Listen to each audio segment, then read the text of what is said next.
주 예수 그리스도를 믿습니다. 그는 성령으로 잉태되어 동정녀 마리아에게서 나시고 본디오 빌라도에게 고난을 받아 십자가에 못 박혀 죽으시고 장사된 지 사흘 만에 죽은 자 가운데서 다시 살아나셨으며 하늘에 오르셔 전능하신 아버지 하나님 우편에 앉아 계시다가 거기로부터 살아있는 자와 죽은 자를 심판하러 오십니다. 나는 성령을 믿으며 거룩한 공교회와 성도의 교제와 죄를 용서하는 것과 몸의 부활과 영생을 믿습니다. 아멘. 찬송가 534장입니다. 534장.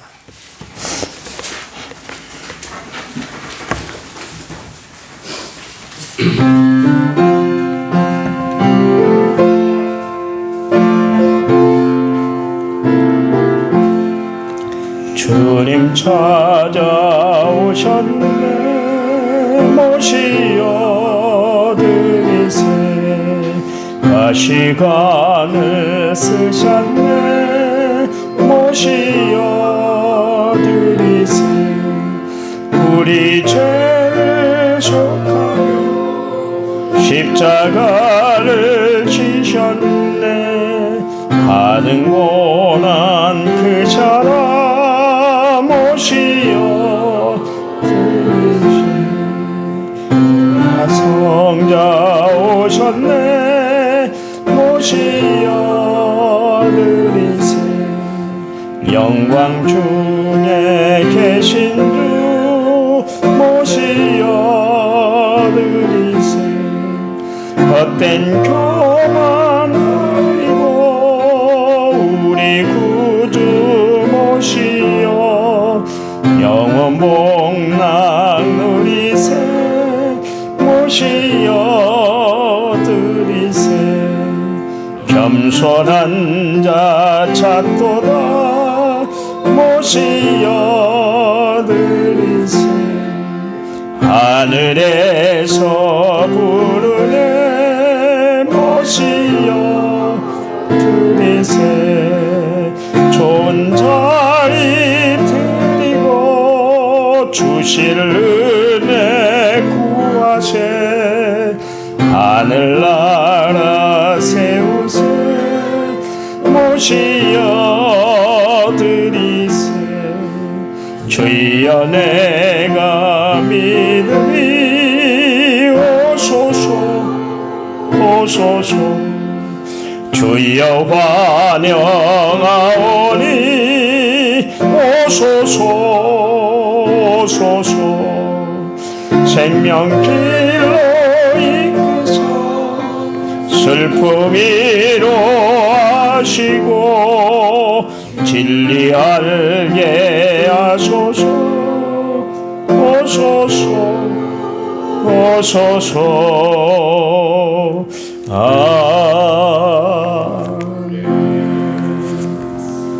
아멘. 성경 말씀 봅니다.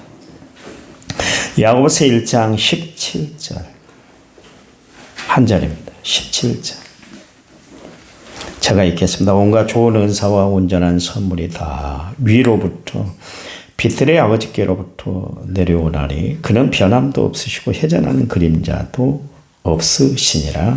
아멘. 1차 먼저 6,607번째 제가 하나님 앞에 드렸습니다. 찬양 부릅니다. 찬양 지금 나는 아무것도 아닙니다.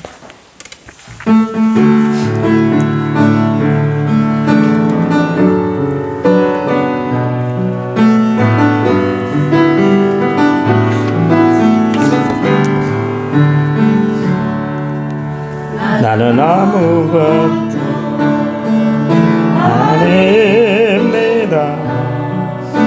주님의 사랑이 없으면 나는 아무것도 모릅니다.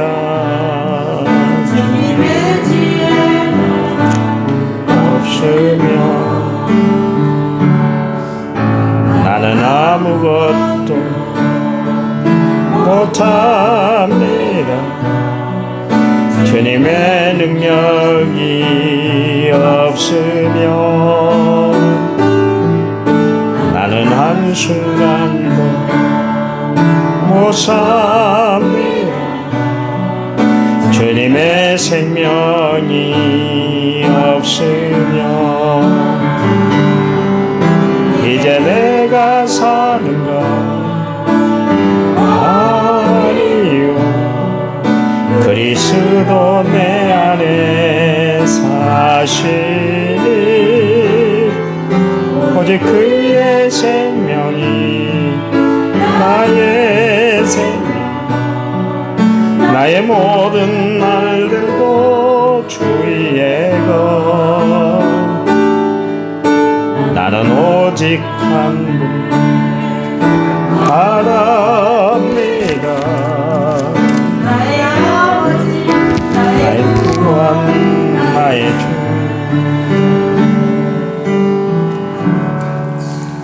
아멘. 그 참 진실이 뭔가 그걸 규명하고 판단 내리기가 참 힘든 세상인 것 같아요. 왜냐하면 누가 옳은지 모르니까 이쪽 말을 들으면 이쪽 말이 옳은 것 같고 저쪽 말을 들으면 저쪽 사람들이 옳은 것 같고 판단이 잘 안 서요. 많이 헷갈리는 세상입니다. 이런 때 우리는 누구를 찾아야 되고 누구와 함께 해야 되고 누구 말을 들어야 되는지 참 그런 것 같아요. 마지막 때 우리가 갖춰야 할 신앙 자세는 판단력이 바라야 돼요. 판단을 잘못하면 헷갈리잖아요. 그렇잖아요.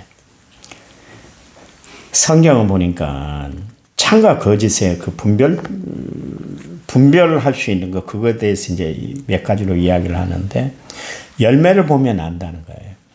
그냥 있을 때는 몰랐는데 자랄 때는 같이 자라는 것 같은데, 가수를 한번 심어봐 보세요. 똑같이 비료를 주고 똑같이 물을 주고 똑같이 혜택을 줬는데 불구하고 어떤 나무는 막 풍성하고 어떤 나무는 풍성하지 못할 때가 있잖아요. 나무에 그 나무가 건강하고 또 건강하지 못하다는 그 판결을 어떻게 하냐면 열매를 보아한다 그러십니다. 그래 우리 신앙도 역시 마찬가지로 우리가 맺는 열매를 통해서 우리 신앙의 정도를 알 수가 있는 거예요. 성령의 9가지 열매, 또한 빛의 열매, 이런 열매가 내 삶 가운데 가득한가 그걸 살펴보면 저 사람은 정말 진실한 하나님의 사람이고 저 사람은 아직 가식적인 신앙생활을 하고 있구나. 그게 이제 판결이 난다 그런 이야기죠. 또 위기에 처할 때 본색이 이제 드러나게 되잖아요. 그래서 선한 목자하고 撒건 목자가 나뉘어진다. 선한 목자는 양을 위해서 자기 목숨을 다 버릴 수가 있어요. 그런데 撒건 목자는 이리가 오면은 지 살 길을 찾아서 막 도망가는 거예요. 왜 그래요? 그는 목자가 아니기 때문에. 그래서 이리가 와서 양을 해꾸지를 하고 물어뜯고 잡아가도 그 전혀 신경을 안 쓴다는 것이죠. 왜요? 진짜 목자가 아니기 때문에, 선한 목자가 아니기 때문에 그렇다. 이제 그런 이야기입니다. 예수님이 이 말씀을 하신 배경이 뭐냐면 나는 선한 목자야. 그랬잖아요. 요한복음 10장에 보면 나는 선한 목자다. 너희들 지금까지 목자라고 생각하고 살아왔던, 인식하고 살아왔던 대제사장, 서기관, 바리새인들, 너희들의 표상이었지만 그들은 선한 목자가 되질 못해. 가장 힘들고 어려울 때 너희들을 버릴 거야. 그 이야기예요. 그 이야기. 우리는 나에게 정말 나는 정말 하나님 앞에 어떤 마음으로 어떤 자세로 신앙생활하고 있는가 한번 살펴봐야 될 필요가 있죠. 또 분별법이 뭡니까? 주님이 말씀하셨잖아요. 키로. 키를 통해서 키즈를 함으로 말미암아 알곡과 쭉정이를 골라낸다 그랬습니다. 결국 텅 빈 쭉정이는 어떻게 돼요? 키 밖으로 나가버리게 되는 것이죠. 내 알곡은 모아서 곡간 안에 들인다 그랬습니다. 정말 내 신앙은 알곡과시 같은 신앙인가? 겉으로 봐서는 모르잖아요. 키즈를 하니까 나타나잖아요. 이게 알이 찾는가 알이 차지 않았는가 알 방법이 없었는데 키즈를 통해서 그렇게 알게 된다. 그런 이야기입니다. 참기름과 들기름의 구별을 어떻게 하세요? 겉으로 보면 잘 몰라요. 그래서 밥 먹을 때 이게 참기름이야. 보면 몰라. 들기름이지. 그런 이야기를 하면서 구박을 하더라고요. 근데 겉으로 봐서 어떻게 알겠어요? 색깔을 통해서, 맛을 통해서 분별이 되지 않습니까? 또 냄새를 맡으면 알 수가 있잖아요. 그렇잖아요. 그런가 하면 참 선지자와 거짓 선지자가 있는데요. 참 선지자는 어떤 사람들인가? 그 사람은 하나님의 말씀을 그대로 전하는 거예요. 가감 없이 전하는 거예요. 주님이 말씀하셨잖아요. 가감 없이 전해야 된다. 그 거짓 선지자는 어떤 사람인가? 거기다가 페인트 칠을 하는 사람. 제가 이야기를 했잖아요. 다이아몬드 자체는 그게 보석이기 때문에 다이아몬드 그대로 하는 거예요. 사람들이 나는 이 색깔이 마음에 안 들어. 그래서 붉은색을 칠해서 루비처럼 차고 다니는 사람이 어디 있어요?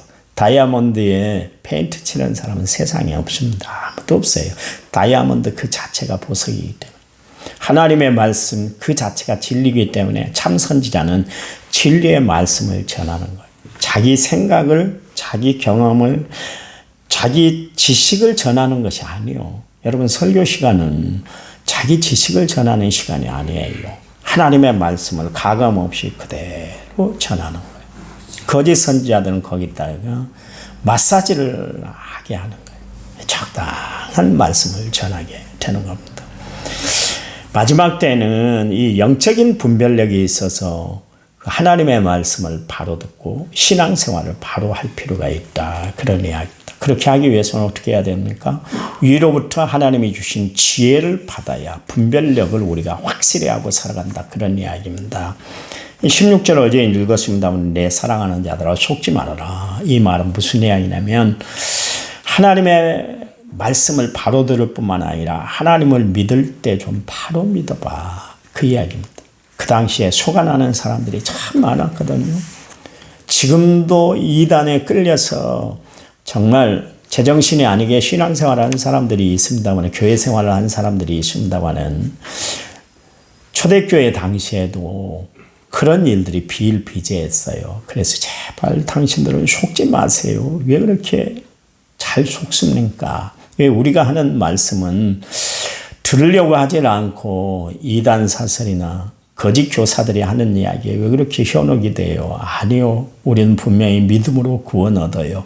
그래서 믿음의 행실을 보이고 살아야 됩니다. 그런 이야기를 했잖아요. 바울도 그렇고 야고사도도 그렇고. 그런데 유대인들이 와서 무슨 이야기야? 야, 구원은 우리한테 있어. 우리가 어떻게 해서 구원받아? 우리는 행실을 통해서 구원받아.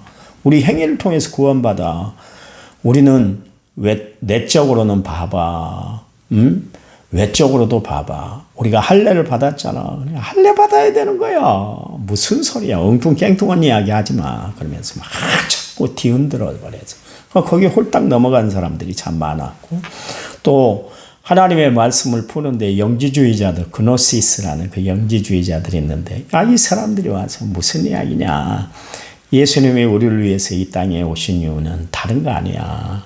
우리 육은 그대로고 영적인 부분, 하나님과의 관계가 깨졌는데 그것을 이어주는 것만 하면 되는 거야. 그러면 쉽게 예수를 믿도록 만들었어요. 거기에 홀딱 빠져버린 것이죠. 그러니까 이 야고보 사도가 너무나 마음이 안타까우니까 좀 속지 마세요. 하나님의 말씀을 말씀대로 받아들이시기 바랍니다. 그렇게 이야기를 하고 있습니다. 그러면서 오늘 본문의 말씀에서 하나님은 좋은 것과 온전한 것을 주시는 분이다. 말씀하고 계시잖아요. 그 이야기는 무슨 이야기예요? 하나님은 부족함이 없으신 분이다. 여러분, 하나님은 부족함이 없어요. 우리가 구하는 대로 다 주시는 분이에요. 무엇을 구하든지 간에. 그래서 얼마나 주고 싶으셨든지 구하고 찾고 두드려봐. 계속 좀 응답받을 때까지, 너희들 구하는 것 정말 품에 안을 때까지 계속 기도해봐. 쉬지 말고 기도해. 무시로 성령 안에서 늘 깨어서 기도해야 되는 거야. 계속 기도하라는 거예요. 계속 간청하라는 거예요. 계속 요구하라는 거예요. 한두 번 하고 끝내는 것이 아니라 이루어질 때까지 해봐. 사람들은 자꾸 와서 추근거리면 귀찮아라. 또 구하러 와. 또 뭘 요구해? 나도 힘들어. 나도 감당이 안 되는데 왜 그러니? 그만해. 그러잖아요.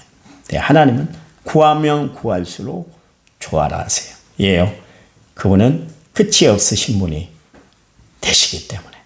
그래서 알파와 오메가 시작과 마지막 처음과 끝이라 그렇게 이야기를 하고 계시잖아요. 끝이 없으신 분이에요. 주라. 그러면 어떻게 해요? 차고 넘치게 주시는데 흔들어 차고 넘치도록 안겨주신 분이 하나님이에요. 왜요? 풍성하시기 때문에. 하늘 창고는 천국 창고는 풍성해요. 그래서 죽어도 가득 죽어도 남고 또 남고 더 많이 풍성해져요. 그 역사를 우리가 어떻게 봤습니까? 오병이의 기적을 통해서 우리가 봤잖아요. 들었잖아요. 역사를 우리는 알잖아요. 그 2,000명이 있는데 다 먹고도 12강제리가 남았잖아요. 다 배부리 먹었어요. 더 이상 욕심 부릴 것이 없을 정도로 다 배부리 먹고도 남았다. 그런 이야기. 하나님은 풍성하신 분이세요. 또한 하나님은 완전한 분이시다. 퍼펙트하다. 그런 이야기. 야구 경기에 퍼펙트라는 경기가 있습니다. 노이트 노런이라는 경기가 있고 또 퍼펙트하다. 이 이야기는 그 9회까지 하면 27명의 타자들이 등장을 하는데 한 번도 일루를 밟지 못하도록 만드는 거예요. 실책도 없어야 돼. 거기는 그 야구 선수들 같이 돕는 9명의 선수들이 실수도 없어야 돼. 그래야 퍼펙트한 게임이 되는 거예요. 근데 퍼펙트하다는 게 쉽지 않습니다. 그 야구 역사가 뭐 몇백 년 된 미국 메이저리그에도 몇 명밖에 없잖아요. 그 정도로 완벽한 경기를 하는 것이 힘들어요. 근데 하나님은 완벽 그 자체세요. 부족함도 없죠. 풍부하신 분이죠. 완벽하신 분이고 완전하신 분이다. 완전하다는 건 뭐예요? 실수가 없으시다. 그런 이야기예요. 하나님은 실수가 없어요. 분명하세요. 정확하신 분이다. 그런 이야기입니다. 그래서 우리는 그 하나님에 대해서 좋으신 하나님, 좋으신 하나님, 좋으신 하나님, 참 좋으신 하나님이다. 그렇게 이야기를 하고 있지 않습니까?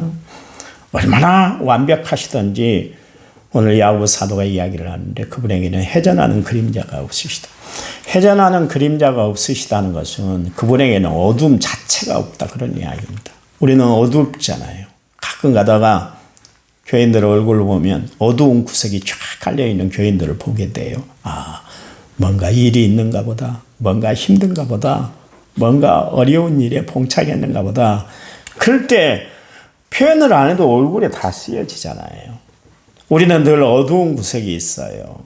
여러분 지금 이 자리에 앉아 있는데 저 뒤에 그림자가 있잖아요. 빛이 비치면 뒤에 그림자가 있어요. 어디든 우리에게는 그림자가 있어요. 명이 있으면 암이 있는 것처럼 마찬가지로 밝음이 있으면 어두운 그늘이 있는 것처럼 마찬가지로 우리는 그것을 두 가지를 끌어안고 살아가는 인생이에요. 그런데도 불구하고 하나님께서는 어두움이 없으시다. 회전하는 그림자가 없으시다. 일정하시다. 그런 이야기 아닙니까? 우리는 사각지대가 있어서 보지를 못하는 것이 많이 있잖아요. 운전하다 보면 갑자기 사고가 나는데 왜 사고 납니까? 미처 보지를 못했어요. 봤으면 왜 사고가 나겠어요. 그래서 요즘 차들은 참 잘 나옵니다. 옆에 가면 차가 삐깃삐깃거리고 막 깜빡깜빡거리기도 하고 뒤에 후미만 보는 것이 아니라 앞에 정면도 다 보게 만들어 놨는데 그런데도 왜 사고가 날까요? 분명히 완벽하게 갖췄다고 해도 인간이 완벽한 장치를 만들었다 할지라도 사각지대가 보지 못하는 부분이 있기 때문에 그러는 거예요. 그렇잖아요. 그래요. 또 여러분 1분은 둘째치고 1초 후에 벌어질 일에 대해서 전혀 예측을 못하고 우리가 살아가잖아요. 그럴 줄 알았으면 그 길을 안 가는 거예요. 그럴 줄 알았으면 그 사람을 안 만나는 거예요. 그런데 그 사람을 만나서 사기를 당하고 그 자리에 갔다가 낭패를 당할 때가 얼마나 많이 있습니까? 그러니까 우리에게는 그런 어두운 부분이 분명히 깔리고 있다. 그런 이야기입니다. 그러면서 17절 말씀에 온갖 좋은 은사와 온전한 선물이 다 위로부터 빛들의 아버지께로부터 내려온다 그랬습니다. 여기 보니까 하나님은 우리에게 온갖 좋은 은사를 주신다 그랬습니다. 온갖 좋은 선물을 우리에게 안겨주신다 그랬습니다. 은사는 하나님이 우리에게 주시는 행위의 강조점을 두고 있습니다. 그리고 선물은 주신 것에 대해서 강조점을 두고 있는 거예요. 자, 하나님이 우리에게 로마서 11장 29절 말씀에 거기에 하나님의 은사와 부르심에는 무엇이 없다고요? 후회하심이 없으시다 그랬습니다. 여러분, 하나님은 우리같이 죽어도 아까라고 괜히 좋다고 후회하는 그런 분이 아니세요. 하나님은 아낌없이 주시되 기쁨으로 주세요. 언제나 주세요. 항상 주세요. 저는 그 하나님 때문에 날마다 감사하며 살아갈 수밖에 없어요. 마태복음 7장 11절 말씀에도 보면 너희가 악한 자라도 좋은 것을 자식에게 줄 줄 알거든. 하물며 하늘에 계신 너희 아버지께서 너희에게 좋은 것을 주시지 않겠느냐 말씀하고 계시잖아요. 여러분, 하나님은 우리에게 날마다 좋은 것을 내려주시는 분인 줄 믿으시기 바랍니다. 또한 하나님은 우리에게 온전한 선물을 주신다 그랬잖아요. 온전하다는 건 뭐예요? 온전하다, 이 홀리허스들리, 이 이야기는 뭐냐면 부족함이 없이 완벽하게 철저하게 그런 말입니다. 여러분, 무자했던 아브라함 봐보세요. 아브라함이 하나님에게 무엇을 주셨어요? 하나님이 아브라함에게 무엇을 주셨어요? 그의 아들 이삭을 주셨잖아요. 자식이 없어서 그렇게 전전긍긍하고 있을 때 하나님 앞에 믿음으로 구했더니 하나님이 그에게 자녀를 줬는데 웃음이란 뜻의 이삭을 줬어요. 이삭 봐보세요. 하나님이 온전한 선물로 주셨잖아요. 철저하게 아버지에게 헌신하는 사람이었어요. 아버지에게 토를 달지 않았어요. 아버지의 뜻이라면 죽는 자리까지 다 순종하는 아들이었어요. 그 일을 통해서 하나님은 나에게 선물을 주셨는데 그냥 자식 키우는 재미로 주신 것이 아니라 이토록 좋은 성품을 가진 아들을 하나님이 웃게 하셨구나. 그래, 하나님은 좋으신 하나님이야. 이삭을 볼 때마다 그래, 하나님은 참 좋으신 분이야. 온전한 것을 나에게 선물로 주셨어. 그 아들을 볼 때마다 하나님의 온전하심을 생각을 했다, 그런 이야기입니다. 그가 커가는 것이 기쁘고 즐겁고 자식 키우는 재미도 있었겠지만 더 중요한 것은 하나님의 약속을 이루시는데 온전하게 그 약속을 이루어 주더라, 그런 이야기입니다. 오늘 여러분이 하나님 앞에 간구하면 하나님이 온전한 것으로 여러분을 채워주실 줄 믿으시기 바랍니다. 온전한 것으로 선물을, 응답을 주실 줄 믿으시기 바랍니다. 하나님, 감사합니다. 주님, 하나님은 우리에게 가장 좋은 것을 주시는 분인 줄 믿습니다. 우리의 삶 가운데 날마다 감사와 찬양과 은혜와 기쁨이 떠나지 않은 저희들의 삶이 되도록 도와주시기만을 원합니다. 오늘 하루 살아갈 때도 건강을 붙잡아 주시고 믿음을 책임져 주시고 주변의 모든 삶도 하나님이 이끌어 주실 줄 믿습니다. 이제는 길이요 진리요 생명 되신 우리 주 예수 그리스도의 은혜와 하나님 아버지의 지극하신 사랑과 성령님 위로교통은혜 충만한 역사가 오늘 말씀을 받아 하루를 살아갈 모든 성도들 위해 이제부터 영원토록 함께하시기를 간절히 축원하옵나이다. 아멘. 합심해서 기도합니다.